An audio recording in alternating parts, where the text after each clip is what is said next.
Welcome to the podcast, everybody. Our topic today is an atheist and a Jew walk into the New Testament. And out comes Amy-Jill Levine. Yeah, it was just a lot of fun to talk with her. She is the professor of New Testament and Jewish studies at the Vanderbilt Divinity School. Spends a lot of time in churches, actually, which she talked a good bit about. Her books, Short Stories by Jesus, The Misunderstood Jew. She's also the co-editor of the Jewish Annotated New Testament. There's a lot going on there. And she's one of the more fun and thoughtful people to talk with about the New Testament. What I appreciate about AJ is how she challenges simplistic Christian presumptions about how to read the New Testament. You know, it's gotten sort of like to be a no-brainer, at least in the day and age that we live in, but it's worth repeating that I think Christians sometimes forget that Jesus was Jewish and he fit in his Jewish world. What? Yes. Oh my gosh. Yeah. He converted from Protestantism, I think. I think he was a Calvinist first. Yeah, right. But then he said, no, that's ridiculous. Direct descendant of Calvin, yeah. So, Jesus, yeah, shocker. Spoiler alert, folks. Jesus was Jewish. Yeah. And really actually Jewish. So was Paul, by the way. And we do sometimes forget that we read into the New Testament, which is a tendency, maybe an understandable tendency, but we do read into the New Testament later developments of Christian theology. And when we do that, we lose the flavor and I think the power and the provocativeness of things that Jesus is talking about. All right. Well, let's get into our conversation with AJ Levine. Let's do it. Yeah, I think the parables, a lot of them are really provocative. And one of the reasons parables are sometimes listed as difficult to understand is because they tell us stuff we actually really know deep down, but we've got it so repressed we don't want to acknowledge it. And so we resist it. It's like, you really do need to take care of the poor. Yeah, I know that, but I've got a golf game next week.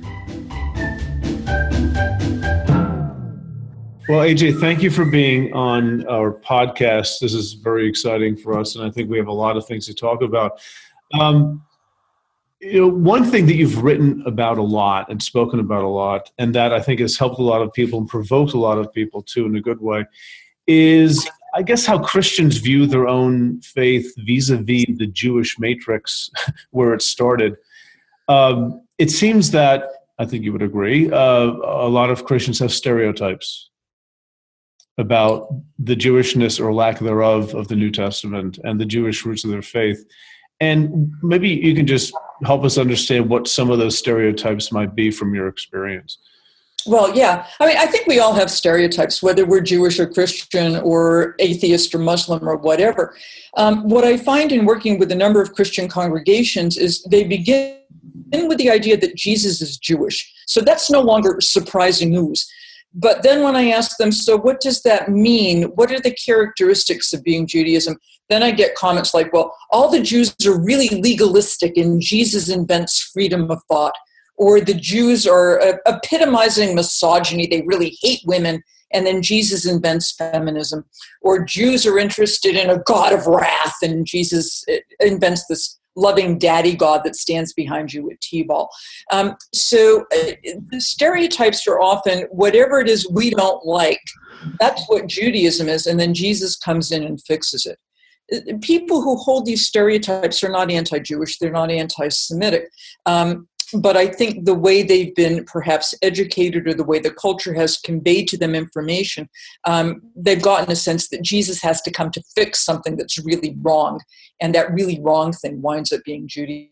Well, can you elaborate a little bit on that? Because where, if you had to riff, where do those stereotypes actually come from? Why are they held? You said culturally and this and that, but can you be more specific? Maybe there are different reasons, in different communities, but just in your experience in talking with people, where do they come from? Why are they taught in churches? Yeah. Well, some of them are there because of uninformed readings of certain New Testament passages. So I'm not saying that the New Testament is anti-Jewish or anti-Semitic, but very early on, interpretation certainly moves in that direction. So if Jesus is having a disagreement with fellow Jews, which he does frequently, by the way, Jews frequently disagree with other Jews. I've heard, yes. This is nothing new either. But when Jesus has debates with Pharisees, for example, the congregation will sometimes get the message that the Pharisees and what they're saying represents Judaism, and then Jesus represents something over and against it, rather than just another voice within it. So part of it's from the Gospels themselves. Part of it's from unfortunate hymns. Part of it's from well-meaning but undereducated Sunday school teachers who pass along a somewhat crass view of early Judaism to their little children charges. And since priests and pastors don't always disabuse congregants of these childhood comments, the stereotypes stay in place. Mm-hmm. Well, do you think that the New Testament encourages the stereotypes, or do you think the stereotypes are more fundamentally about misunderstandings of the text? It's hard for me to say what the text encourages. All I can do is say what I see people taking from it. Right. I don't think that a Christian reading or anyone reading the New Testament should have to come up with an anti-Jewish concept from it any more than when we Jews read the story of Exodus and we find out how horrible the Egyptians were to us. It should make us into anti-Egyptian people. So we're always choosing how to read, and we're choosing what to bring to the readings and what to take from them. I'm not inclined to blame the text, but I am inclined to blame interpreters who read the text without a dollop of generosity to the people whose story the text is not telling. Right. What are some, AJ, some different, the first thing that comes to mind, at least in my training where I was brought up in a lot of these stereotypes and then being introduced to someone like E.P. Sanders with this covenantal nomism of saying, hey, if you read carefully, it's not about works. And so some of these stereotypes aren't properly founded. What are some ways of reading the text that would maybe be more generous as you've talked about it? Well, a standard way of beginning is you judge a tradition by the best that it has to offer rather than by its more difficult models. And you never compare best of one tradition with worst of another. Another way of looking at texts is to say, how do people whose stories are being told here understand their own story? So that if one were to talk about Judaism at the time of Jesus or Judaism since, do people who know the Jewish tradition because they know the Jewish sources, or people who live the Jewish tradition today because they're living out a life of Judaism, would they recognize themselves in those descriptions? When I look at a text, all texts are tendentious because all authors have certain biases. It's like listening to MSNBC versus Fox News. You're going to get the same story, but it's going to be spun very, very different ways. Say, if I'm reading Paul, what would the Galatians have written back to Paul? Right. What's their side of the story? You have this nice food fight that Peter and Paul have in Antioch that Paul records in the Epistle to the Galatians. I want to know what Peter was thinking. Right. So whenever we look at a text, particularly a text that's purported to record some form of history, I want to know if there are other sides to it. And what is it that I'm not being told? And what do not I fully understand because I don't have all the details? Right. I wonder if, just as I'm hearing you talk, AJ, I wonder if part of the stereotypes with respect to Jesus and the Gospels is driven by certain ways of understanding Paul. Oh, yes, I think that's certainly true, and probably more so in the Protestant communities. I was about to say, because Paul is everything. And, and even in churches, many of us grew up in churches where Paul is preached on all the time. They don't really know what to do with Jesus because they're just stories. Paul gives you doctrine. Yeah, Paul tells you what to do. Exactly right. And Paul seems, I don't know, I mean, I shouldn't put words in your mouth. Do you think Paul's hard on Jews? I think Paul's hard on everybody. Paul's even hard on There's a new movement in Pauline studies called Paul within Judaism. Yeah. So we had the old perspective, then we had the new perspective. Now we've got the new perspective. Yeah. And what this does is fully locates Paul as a practicing Jew who is writing to predominantly Gentile congregations and saying, listen, you're honorary members of this group and following Jewish law is absolutely terrific for Jews. But you Gentiles, you pagans, you cannot follow Jewish law or Mosaic law or Torah, because if you did, you'd be Jews. But one of the signs of the Messianic age is that the Gentile nations come to worship the God of Israel. But when they do so, they worship the God of Israel as Gentiles. They don't convert to Jews, because God has to be the God of both the Jews and the Gentiles. So Paul's becoming apoplectic that people in his congregations want to do more Jewish things. And he's saying, no, stay Gentiles. It's fine. So, but what about that pressure coming from Jews within those congregations, which seems to be the case, at least in Galatians? Yeah, that does seem to be the case with the men from James. But here we have one party, and it's not actually clear what they're asking. Yeah. Paul refers to them as the Circumcision Party, which I think would be a lovely name for like a fraternity party, just like as a fundraiser. We're sort of the school mascot, but anyway. That might work. So they're called the Circumcision Party. I don't know whether they expect the Gentiles to become circumcised, because if they're claiming to be under the covenant with Abraham, God says to Abraham, unless you are circumcised in the flesh of your foreskin, you are cut off from the covenant, which I'd love to think is a pun, but I'm not sure. Yeah. Or are the men from James asking these folks actually to convert to Judaism? Circumcision and everything else. Right. So that's already not clear. I think another problem that they had is we're now 10 years after the cross, 20 years after the cross, and Jesus has not yet come back. And suddenly you have all these Gentiles in the churches, Right. And people have to figure out what to do with them, right? Right. Do they stay Gentiles? Should they convert to Judaism? Should they convert to Judaism so that they won't fall under difficulties with the Roman state? Right. So we have to look at Rome as a third player here, and what are the political aspects. Right. So here's one of those questions. I would love to be able to ask the people from James, so what were you thinking? Right. And to say to the Galatians who seem to be lining up to get circumcised, well, what were you thinking here also? It's so striking how, reading the New Testament, we are coming in the middle of conversations. As one of my seminary professors said, you're reading somebody else's mail.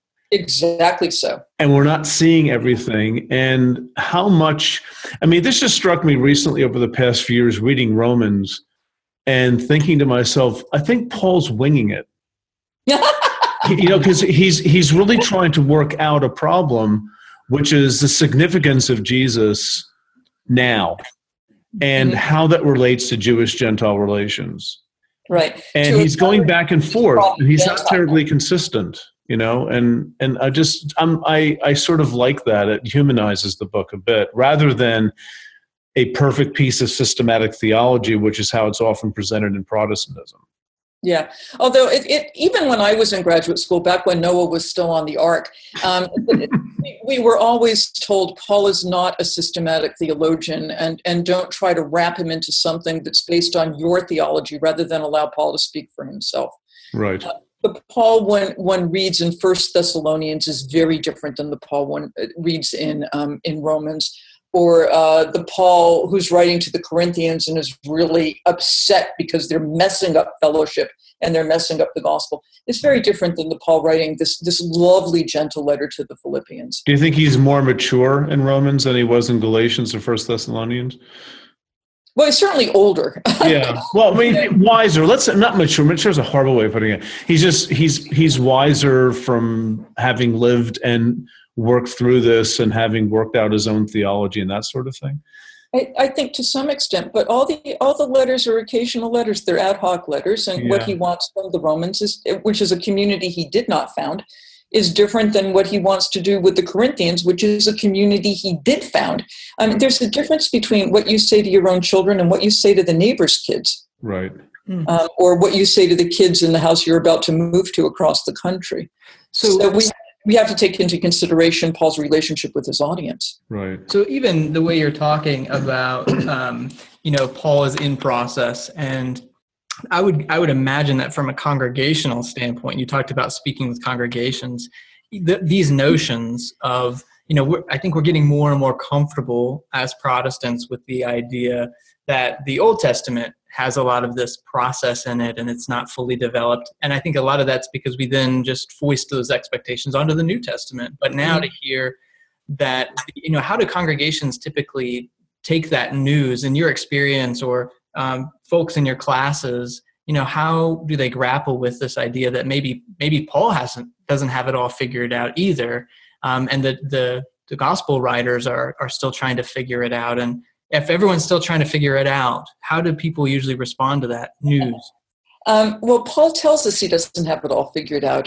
By the time he gets to Romans 11 and he's talking about the salvation of Jews and Gentiles, he basically says it's a mystery, and it's a wonderful mystery, and it's a beautiful mystery, but he doesn't quite understand how it works either.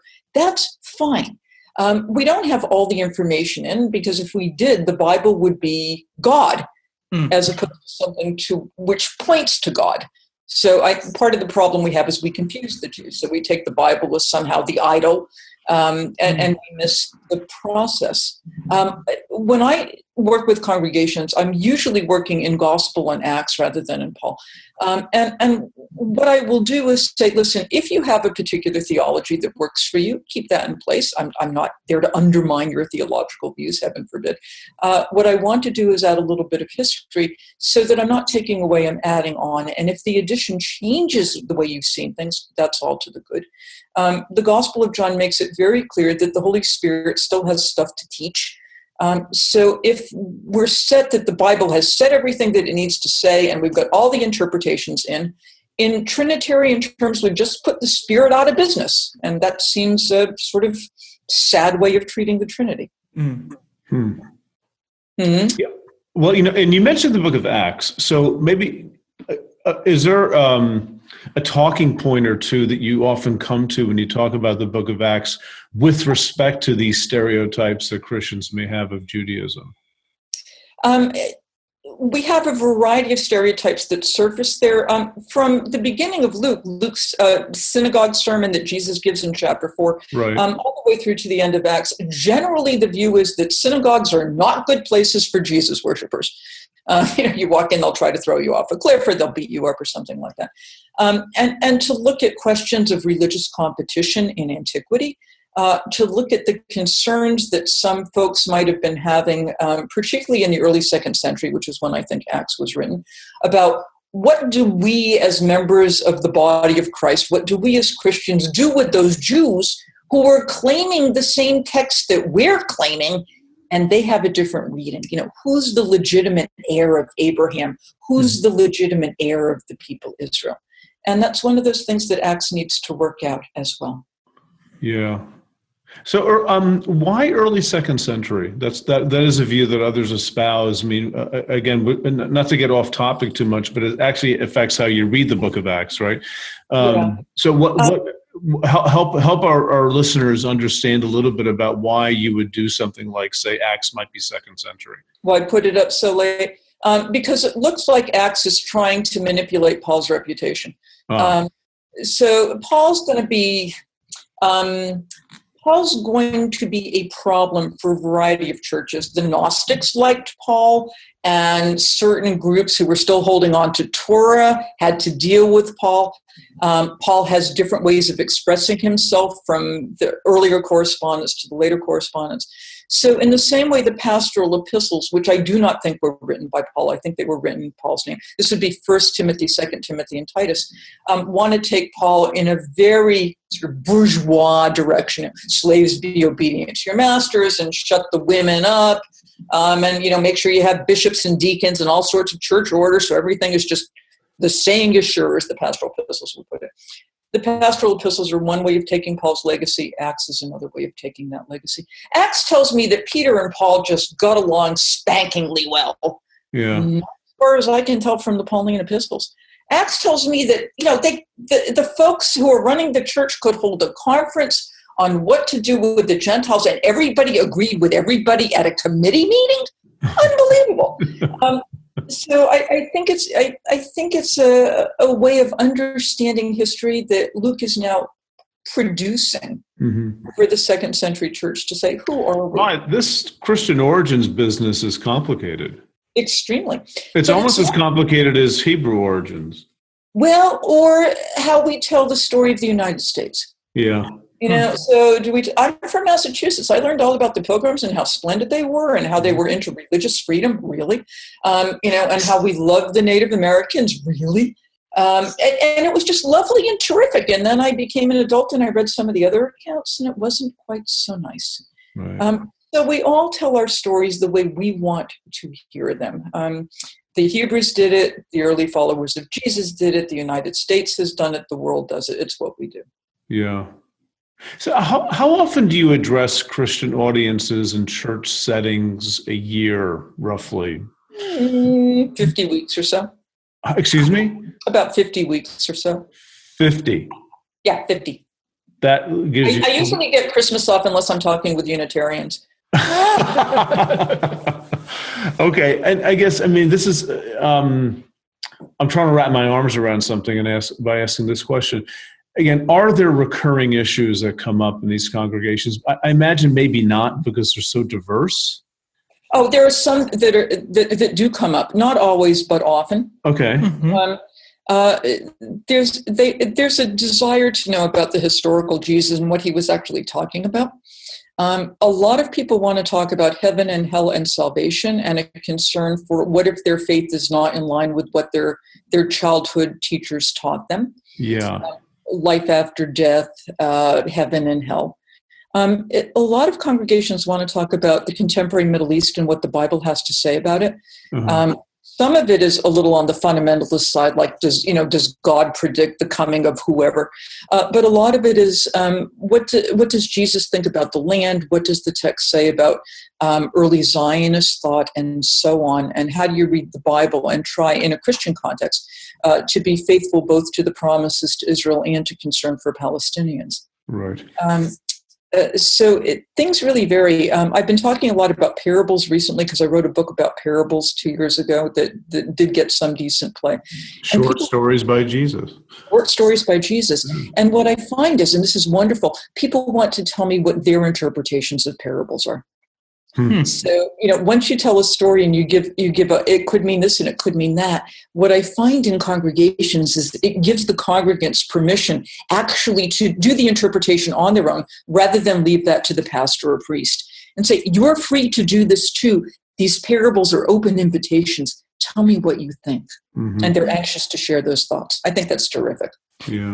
You mentioned going to these congregations and you mentioned as one of the themes, this idea of the historical Jesus and who was he, and tying that into the idea that we all interpret our origin stories in certain lights. So how do you usually with these congregations, how do you step into that? You said earlier, you don't go into sort of rock people's faith or to unfound already things, but to add it. How do you do that within a sensitive subject like the historical Jesus and how the biblical writers interpreted certain events or narratives or reinterpreted them? Yeah, because I'm not putting their faith into any sort of question, there's a little bit of safety right there because I really, really like Jesus. It's not as if I'm going to come in and say... he likes you too, AJ. So, and that's good to know. He probably loves me, as the song goes. So I'm coming in with a sense of respect, and here because I've been doing this for so many years, I can trade on my reputation. People know that I'm not out to bash Christianity. And what I can say is, if you think Jesus is interesting, I can tell you why he's even more interesting. And if you love Jesus, I can tell you about the background. So that if in the same way today, if we claim to love somebody, we want to meet the parents and we want to see where the person grew up and we want to know the favorite sports team. I can contextualize him in terms of first century Judaism by what I know about history. What was living in Nazareth like? what were women's roles at the time? What was the economic distribution? What do we know about Rome and Galilee and in Jerusalem? What do we know about what people ate and why is Jesus eating all the time? So it just opening up those basic questions, it makes Jesus more interesting. It makes the text come alive. I love talking about it, and I can get people interested in it. Not bad for... A Jew? An atheist Jew? Is that what I mean? An atheist Jew teaches New Testament in a Christian context. Is that atheist might be a little strong. I'm just not a believer. That doesn't mean that I can't. It's just really not part of me. I was never, even when I was a child, I never thought that there was some sort of supernatural power in the traditional sense of defining God. But I was always very, very much interested in what people did. So that if they claim to believe something, well, then how does that belief operate in terms of how you act? Jesus would talk about, you know the tree by its fruits. Well, I want to know what the fruits are. I think belief is like love. It's nothing you can talk somebody into or out of. If you have it, it's a gift. And if you don't have it, you just deal with it. Well, that's, maybe just not to be too far, I don't think it's too far off topic, but maybe talk a little bit then about just your story and how you ended up, being a professor in these topics that, traditionally would come from, at least historically in someone's past, a belief or a religious commitment. So how did you end up there? Yeah, well, a belief and religious commitment are not mutually exclusive here, right? So I was raised in a conservative Jewish household.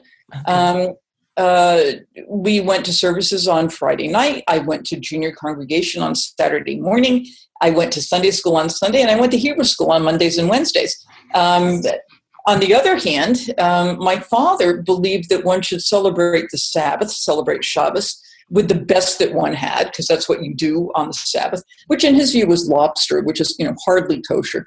So, it was a traditional Jewish household, except when it wasn't. So, and I am a member of an Orthodox synagogue, and I love to pray, and I love to be in my congregation. I love the people there. I love the Torah study. So I'm practicing in that sense. I'm just not sure that there's a supernatural something or other that's hearing all that, right? Yeah.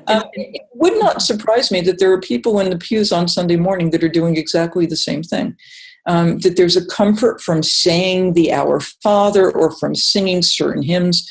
But if you ask those folks, do you believe in the traditional God that you were taught when you were a child? The answer might be, maybe not so much. Yeah.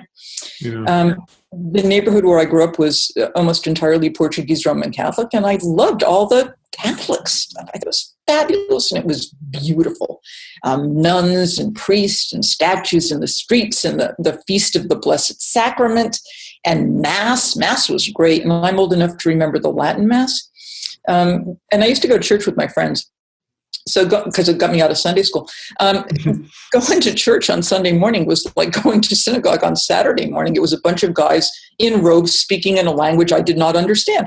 So, and the choreography of the Catholic Mass is not dissimilar to the choreography of a Sabbath service in synagogue or a Protestant, 1 hour worship from 11 to 12 on Sunday. So I like liturgy. I like worship. I like ritual. And I did not understand why people in my hometown were saying to me, "You killed our Lord." So, how do you put this beautiful and welcoming tradition together with hateful teaching? Right. So that's how I became interested in this material. Yeah, and you mentioned kind of having 1 foot, even growing up, kind of 1 foot in the Jewish world and 1 foot kind of in the Christian world. So what are some things that you've kind of learned or would say that Christians could do well to learn from engaging Judaism, and some things that are beautiful about that tradition that Christians could emulate and do well with that? Oh, what a fabulous question. I think Christians should argue more because it's healthy. We do that, believe me. Yeah, but you don't do it as well as the Jews do. There you go. Okay, elaborate, please, AJ. Well, I mean, if we look at the New Testament, Jesus is frequently arguing with fellow Jews. And what that means is it puts him right in the heart of Judaism rather than takes him out of Judaism. If you look at rabbinic literature, post-biblical Jewish literature, it's rabbi this says this, rabbi that says that, some third rabbi says some third thing. The people do what they want. And they've been arguing over this stuff for 2,000 years. And the reason we can do it so well is because at the end of the day, we're all still Jews.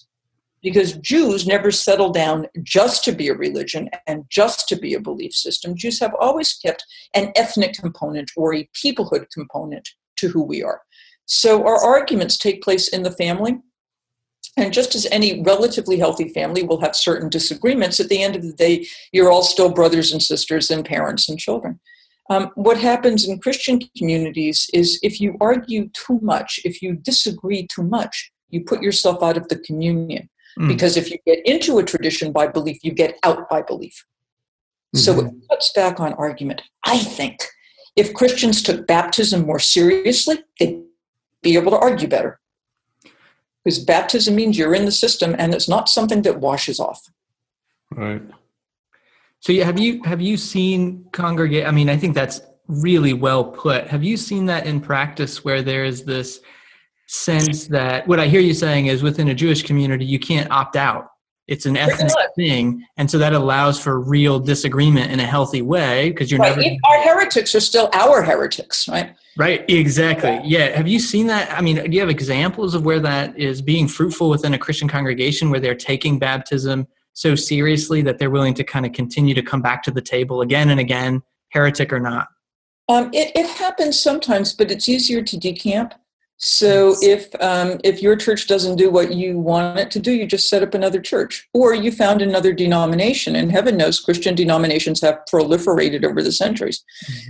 So you have, Church X says, I think we're in favor of slavery, and then people say, no, we're not. So now you have a division in the churches. Then you can divide over smoking, and then you can divide over boycott, divest, and sanction regarding Israel, or homosexuality, or women's ordination.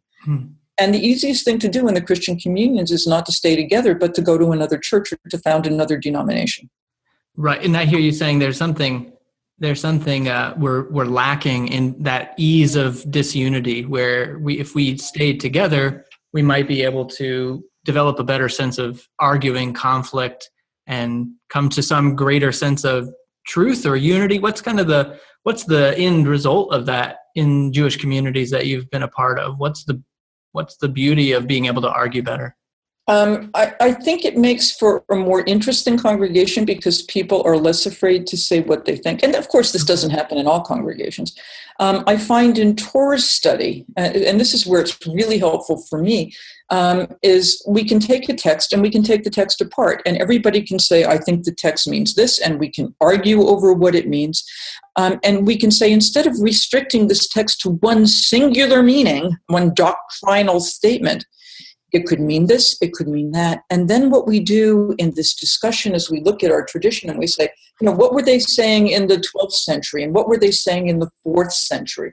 And what were they saying in the 19th century? And how do I add my voice to this wonderful orchestra, or sometimes cacophony, of multiple interpretations, rather than always looking for the correct reading? I find with a number of my Protestant students, they want to get it right. What's the right reading of this text, rather than allow the text to have multiple meanings, all of which may be right under certain circumstances. Mm-hmm. Do you find that is more of a problem within Protestantism than, say, Roman Catholicism or Orthodoxy? It's more of a problem in Protestantism because the Protestant sermon is longer than the Roman Catholic homily. Yeah. You've got more time to make mistakes. You also have more people doing the preaching, right? Because not that many people in the Catholic Church are going to be giving homilies on Sunday morning. Right. And you do have the centrality of preaching, of the communication of doctrine. Right. The sermon is so central for Protestantism. That actually is what makes us Protestants, I think, with the Reformation and all that sort of thing. But, oh, yeah, the Reformation, that's been around for a while. It's what I said before about the choreography is the same. So what happens in a worship service is the Word of God has to be made palpable, has to be made present to the congregation. So that in the synagogue, it's the Torah. which is taken out of the ark and actually walked through the congregation and then read to the congregation. Mm-hmm. In the Catholic Mass, it's really the Eucharist. So it's the Word of God in the communion meal. And in the Protestant Church, it's the sermon. That's the central part where the Word of God is made flesh, made real. So it's really important to get it right. Right. And that makes it difficult it's for central. the interpreter. It's absolutely central. Everything else ramps up to it, and the rest spins off of it down to the climax of the service. And that's very much the case. Yeah. Right. And, I mean, you really can't get Eucharist wrong. I mean, there's a certain choreography to it, and you can go to any Catholic church in the world, and it's going to be more or less the same thing. You can follow it. The Torah reading is going to be more or less the same thing in any synagogue in the world. I can walk into any Orthodox synagogue in the world, know what the Torah reading is going to be on a Saturday morning, and be able to follow it because it will always be in Hebrew. Mm-hmm. But the sermon, that you have to come up with on your own. That's harder. Yeah. So there's more at risk there, but there may be also more to gain if somebody suddenly hears something that he or she had never heard before. And then the word really becomes alive and then, actualizes itself. Mm-hmm. Protestant sermons, when they're good, are fabulous. I just wish they were good more often. Yeah. Well, it's hard to pull that off every week. It really is. Really, especially if you go on for 45 minutes, as sometimes happens. Or if you're on the lectionary and you have a passage which really isn't opening itself up to you that particular week. Right, exactly. So, yeah. Well, listen, let's just a couple things more about Jesus here. I'm trying to think of where I read this. It might have been in the blurb to Short Stories by Jesus or something that maybe you wrote, but I think you used the phrase sanitizing Jesus. Mm-hmm. Does that ring a bell? Right. I recall talking about domesticating him. I'm not sure. Domesticating Jesus. That's a domesticating Jesus or sanitizing. So talk about the domesticating Jesus. What does that mean, and where does it happen? Yeah, I think the parables, a lot of them are really provocative. And one of the reasons parables are sometimes listed as difficult to understand is because they tell us stuff we actually really know deep down, but we've got it so repressed we don't want to acknowledge it. And so we resist it. It's like your mother telling you need to write the thank you notes. Like, yeah, I know I have to do that, but I really, really don't want to. Or, you really do need to take care of the poor. Yeah, I know that, but I've got a golf game next week. So what we do is we wind up taming the parables, and I think to a great extent we take away the more difficult messages and we turn them into sweet little children's stories, which is how many Christians heard them to begin with, because you hear them in Vacation Bible School or you hear them in Sunday school, and they're lovely little stories which are designed to be comforting rather than designed to be challenging, designed to be provocative. Right. Do you have a favorite parable? I have a number of them that I really, really like. I really like the prodigal son. Yeah.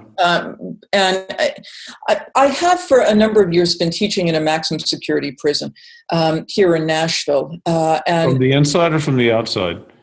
No, I bring Vanderbilt students out to the prison and we meet inside the prison, which You're makes not a prisoner yourself then. Okay, I'm just clarifying for our listeners.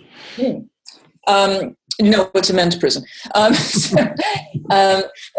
for them, the prodigal son means God will love you even if you have done something really heinous. And that is a meaningful and powerful reading. So I don't want to take that away. So this is my sense is I don't want to take away people's theology. I just want to add to it. I don't think that's what it would have meant to first century Jews. I think it's a good reading for early Christians. First century Jews already knew that you could do something really horrible and God would still hang in there. I mean, golden calf was not one of our better moments, and somehow the covenant still managed to prevail. What I do with that parable is I read it in light of the first two parables in Luke chapter 15, which is the parable of the lost sheep, which I think really is the parable of the inept sheep owner, and the parable of the lost coin, which is the parable of the frantic housewife. And what happens in each is they're typically interpreted as, Jesus is the good shepherd who goes after the lost sheep, and somehow the woman never gets to be God, but the woman somehow fits. And then dad in the third parable is God, and the prodigal son is the sinful but repentant Christian. And then the older brother always winds up being the Jew or the Pharisee who doesn't like this, repentant kid coming in and getting back to the family. I think those are not good readings. What we miss, and the first parable sets us up quite nicely, is it starts out, there was, which man among you having 100 sheep? So we're not talking about a guy who's fairly wealthy, who loses one. Well, as soon as Jesus says who loses one, I know that the sheep owner isn't God, because God doesn't lose us. Mm-hmm. Right? If the sheep went astray, which is Matthew's version, you could make the case. But, the guy lost the sheep. So you have to ask, if you have 100 sheep and you're down one sheep, how do you know? Because you can't tell the sheep, here, line up in groups of 10, because sheep can't count. And you can't do sound off, because sheep don't know their names. And God bless them, they do kind of look alike. So the only way you know if you have 100 sheep and you've lost one is you count them. You count, and the guy comes up one sheep short, and he gets all-out search, finds the sheep, rejoicing, brings the sheep home, calls up all of his friends and neighbors and says, rejoice with me because I found my sheep, like they care. And then there's a big party. Mm-hmm. And then we have a woman who has 10 coins and she loses one. Okay, if sheep don't repent, coins are less likely to repent. When it's Luke who comes in and says, there's more joy in heaven over one sinner who repents, that's Luke. But no first century Jews getting that meaning. If you have 10 coins and you lose one, how do you know? Because you count. So she counts. She comes up a coin short, all out search, finds the coin, calls up all of her girlfriends, the Greek is in the feminine, and says, rejoice with me because my coin that was lost is now found. I think she spent more on the party than the coin was worth. But what Jesus has cleverly done here is we've gone 99 out of 100, 9 out of 10, and the next parable begins, there was a man who had 2 sons, which is fabulous because any Jew listening to this knows the plot line. It's mm-hmm. Cain and Abel and Isaac and Ishmael and Jacob and Esau, and every Jew knows, mm-hmm. Go with the younger son. So what I'm expecting is I'll get rid of the older son. He'll turn out to be, hairy, stupid, and fratricidal. And I'll get rid of him, and then I'll date the younger brother. And that's not what happens. We have the whole story of the prodigal, which I trust your listeners will know. Mm-hmm. And the prodigal finally comes back, and dad sees him and welcomes him back and accessorizes him and puts on barbecue. And there's this huge party. And the next line of the parable, which I think is one of the most profound lines in the New Testament, is just exquisite. The older brother is out in the field, and he hears the sound of music and dancing. And he calls a passerby to ask what's going on and what's happening. And he's told, your brother's come back safe and sound, and your father killed the fatted calf. And the older brother became angry and refused to go in. In other words, they had enough time to call the band and the caterer. And nobody called the older brother because there was a man who had 2 sons, and he forgot to count. And what the parable then does is it reminds us, whom have we made to feel discounted? Who have we overlooked? Have we failed to count? Have we failed to make everybody feel counted? Because it may be that the person who feels discounted or whom we've ignored is a member of our own family who's been there the entire time, and we've never invited that person to the party. That's a whole lot harder to do. Wow. That's a really interesting read. My question off the back of that is, throughout this you've talked about domesticating Jesus and having, quote, good readings. But then earlier we talked about the parables inviting multiple interpretations. And how do you, what makes a reading good if, on the other hand, you invite multiple interpretations? How do you navigate those would seem like intention? I look at parables, it's a good question. I look at parables as a genre, and I want to take the genre as a genre that's designed to challenge. It goes back to that old line about, and I don't know who originally said this, that religion was designed to comfort the afflicted and afflict the comfortable. Right. And I think that parables are there to do some of that afflicting. I think so in part because the parables I have in the scriptures of Israel are afflicting parables, like Nathan's parable of the ewe lamb told to King David in order to indict him for his murder of Uriah the Hittite and the adultery with Bathsheba, or Jotam's parable of the trees, which is designed to indict his brother Abimelech, who's a false judge and attempting to establish a throne. A number of rabbinic parables are also indicting parables, sometimes indicting other people, sometimes even indicting God, because if you're Jewish, you can do that. So I want the parables to come up with some sort of challenge, and I want them to move me. There's enough else there that will assure me, that will comfort the afflicted, like the Beatitudes. I want the parables to do some afflicting. And just for another quick example, in the parable of the Good Samaritan, people today typically read themselves as a Samaritan, and we say, of course, we will be the ones to help the guy by the side of the road and all that. In antiquity, the earliest interpretations we have from the church fathers called the parable of the man who fell among the robbers. And I think the original interpretations might be something along the lines of, I'm in a ditch, two people who should have stopped to help do not, and the person who's coming near me is somebody I think is going to rape me or kill me, and then I have to realize that this person I think is my enemy is the one who's going to save me, and that's really hard to picture. But it's essential if we're all to think that we're in the image and likeness of the divine, in whom I may or may not believe. Yeah. Oh my. Well, listen, AJ, we're sadly, we are coming to the end of our time here. I'd like 2 more hours with you, but that's not going to happen. You could always call me back.